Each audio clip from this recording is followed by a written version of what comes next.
Baik, Om Swastiastu. Om Sos. Om swasta. Baik, di sini kami akan mempresentasikan hasil dari final project UAS kami, yaitu pembuatan aplikasi GuideMe. Baik, sebelum ke presentasi, kami akan memperkenalkan diri terlebih dahulu. Baik, dengan saya, Nyoman Wicaranata, dengan NIM 2215 091 064 dan rekan saya Satria. Perkenalkan, nama saya Imadi Satria Ananda Wibowo dengan NIM 2215091102. Baik, Yogi. Perkenalkan, nama saya Komang Pradana Yogi Permana dengan NIM 2215091013. Perkenalkan, nama saya Nika Putri Dwi Astuti dengan NIM 2215 091 001. Ya, next.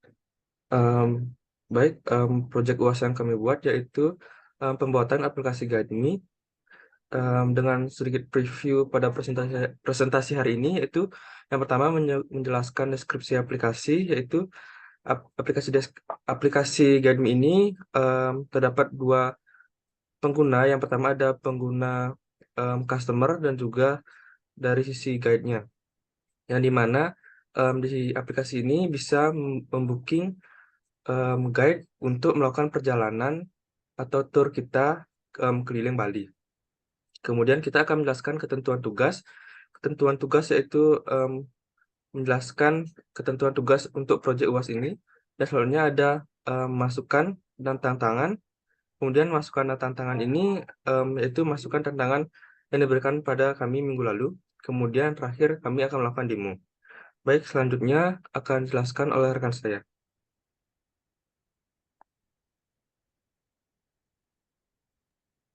Jadi di sini saya akan membahas ketentuan tugas yang telah diberikan, di mana yang pertama menggunakan pemodelan relasional data dalam pengembangan aplikasi, yang kedua memanfaatkan REST API, yang ketiga terdapat dua modul JRUD yang saling berkaitan sesuai rancangan relasi tabel, di mana kelompok kami sudah membuat beberapa tabel yang saling berhubungan, misalnya seperti tour plan sama tour guide.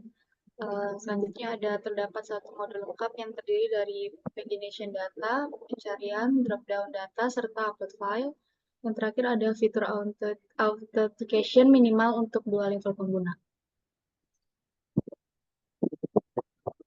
Nah, selanjutnya di sini ada tantangan dan masukan yang telah diberikan minggu lalu, di mana tantangannya itu kita menggunakan fitur authentication Firebase, di mana untuk menyimpan email dan password. Nah, selanjutnya masukannya itu, yang pertama memastikan akses API sudah valid, yang kedua menambahkan konfirmasi sebelum delete, dan yang ketiga menambahkan notifikasi jika berhasil delete.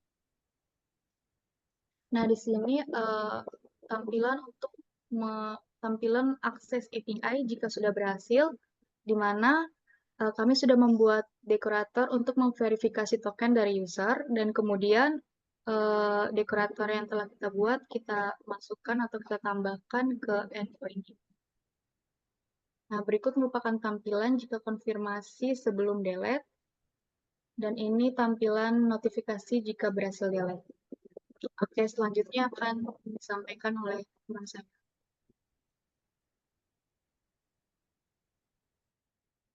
Saya share screen.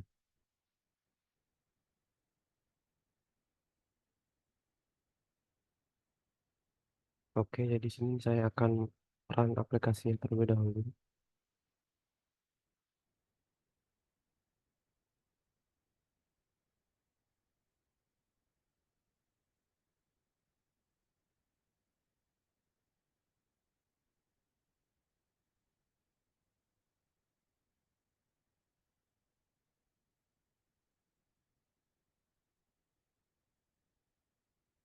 Baik, ini merupakan tampilan dari menu untuk login maupun registrasi, di mana saya akan menjelaskan terkait dengan flow user dari pengguna customer.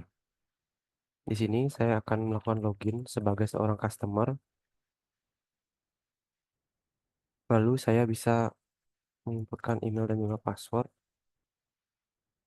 Di sini sudah ada validasi dari front end, misalnya saya tidak ngetik seperti ini, maka akan ada tulisan bahwa kita harus masukkan email address yang valid.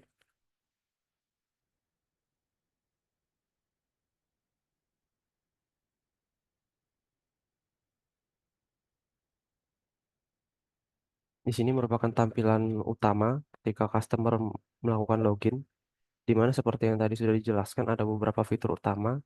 Yang pertama misalnya kita bisa mencari guide, kemudian kita bisa membuat tour plan berdasarkan booking yang telah kita lakukan. Kemudian di drawer ini kita bisa melakukan manage account, yaitu untuk eh, mengedit profil yang sudah kita punya. Kemudian ada booking log juga, di mana ini berisi tentang booking yang sedang berlangsung, kemudian booking yang telah terjadi atau setelah selesai. Kemudian di sini juga terdapat fitur searching, di mana kita bisa melakukan search kepada tour guide yang kita inginkan. Misalnya saya akan melakukan search terhadap Yogi, atau misalnya saya ingin melakukan search untuk locationnya, misalnya Denpasar, maka akan ada Yogi juga. Misalnya saya ingin mengurutkan ke highest rating, misalnya di sini, maka akan terurut 532 di sini ratingnya. Kemudian di sini kita bisa membuat tour plan, di mana di dalam tour plan ini juga kita bisa membuat tour plan. Kemudian di sini kita bisa menceklis tour plannya dan bisa mendelete-nya juga. Nanti akan ada konfirmasi seperti yang tadi sudah dijelaskan. Karena di sini jika membuat tour plan kita harus booking terlebih dahulu. Untuk bookingnya sendiri kita harus memilih date terlebih dahulu. Kemudian eh, jika date sama dipilih, maka akan ada konfirmasi bahwasannya date tersebut telah di booking. Tapi jika date-nya belum di booking, maka kita bisa melakukan request rebooking dan nanti akan ada di sisi dari tour guide untuk mengkonfirmasi apakah booking tersebut diterima atau tidak. Kemudian di sini kita bisa melihat tour guide berdasarkan lokasinya secara langsung dengan button, karena di sini ada top 5 guide-nya. Selanjutnya, untuk sisi dari tour guide mungkin akan dijelaskan oleh teman saya. Baik, di sini saya akan menjelaskan terkait sisi dari tour guide di aplikasi ini. Di sini saya pertama-tama akan melakukan login terlebih dahulu. Mungkin request remote control. Bisa. Oke, oke.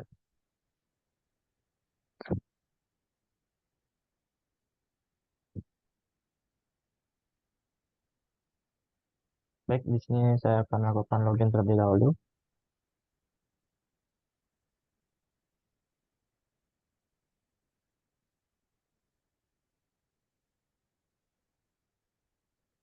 Di bagian login ini juga sudah terdapat validasi. Apa misalnya kita kurang mengetikkan uh, emailnya, akan terlihat uh, tulisan error seperti ini.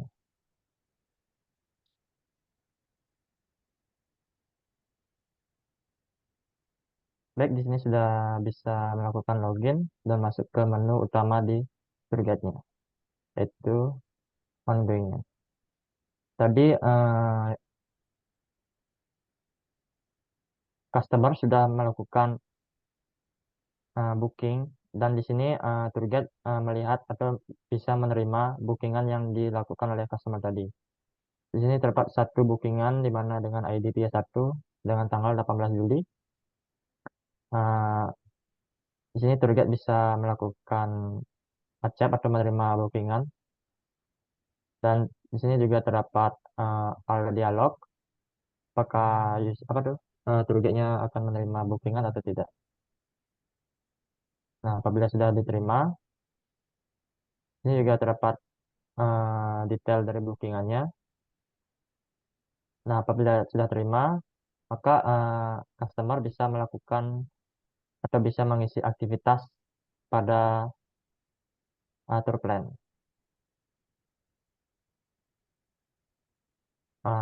Baik, selain itu, tour guide bisa juga melihat review yang diterimanya apabila customer sudah selesai melakukan tour plan-nya. Oke, mungkin selanjutnya terkait tour plan-nya atau aktivitas pada tour plan bisa saya berikan ke Yogi. Ya, mungkin saya akan mendemonstrasikan dari sisi customer.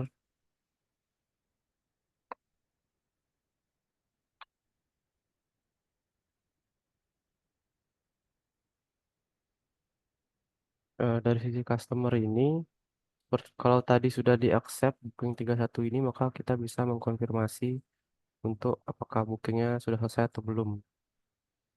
Dan saya sudah selesaikan, maka kita bisa memberikan review seperti yang tadi sudah ditunjukkan oleh teman saya Satria. Dan ini reviewnya juga bersifat opsional dan bisa juga tidak diberikan gitu. Kemudian untuk tour plan-nya, di sini misalnya saya akan eh, karena kita sudah tidak punya booking yang tersedia, maka tour plan-nya tidak bisa dibuat. Jadi untuk bisa melakukan tour plan kita harus memiliki booking yang tersedia dan belum selesai. Mungkin saya akan mendemonstrasikan dengan tour plan yang sudah ada. Misalnya di sini kita membuat eh, saya akan demonstrasikan penghapusannya terlebih dahulu. Dan saya hapus ini, maka dia akan deleted di sini. Kemudian jika kita menghapus di sini, akan deleted juga. Jika kita ingin membuat misalnya aktivitas lari, lari di lapangan, maka akan muncul juga di sini dan ini bisa dicetak. Mungkin sekian saja highlight terkait fitur-fitur yang kami buat. Untuk selanjutnya saya kembalikan ke moderator. Atau mungkin saya perlihatkan eh, relasi database-nya yang kami gunakan untuk aplikasi kami. Jadi bisa dilihat di sini ada beberapa tabel yang saling terhubung. Misalnya tabel tour guide dan juga customer, kemudian booking, tour plan, comment, location, dan juga aktivitas seperti yang tadi ini. Kemudian untuk eh, API-nya kami menggunakan framework Flash ya untuk membuat API-nya dan kami sudah membagi untuk modul-modul CRUD tiap tabelnya. Mungkin sekian yang bisa saya eh, sampaikan, saya kembalikan ke moderator. Baik, sekian dari presentasi dan demo yang kami lakukan pada final project UAS kami. Akhir kata kami ucapkan Om Santi Santi Om Santi. Santi Santi. Terima kasih. Terima kasih.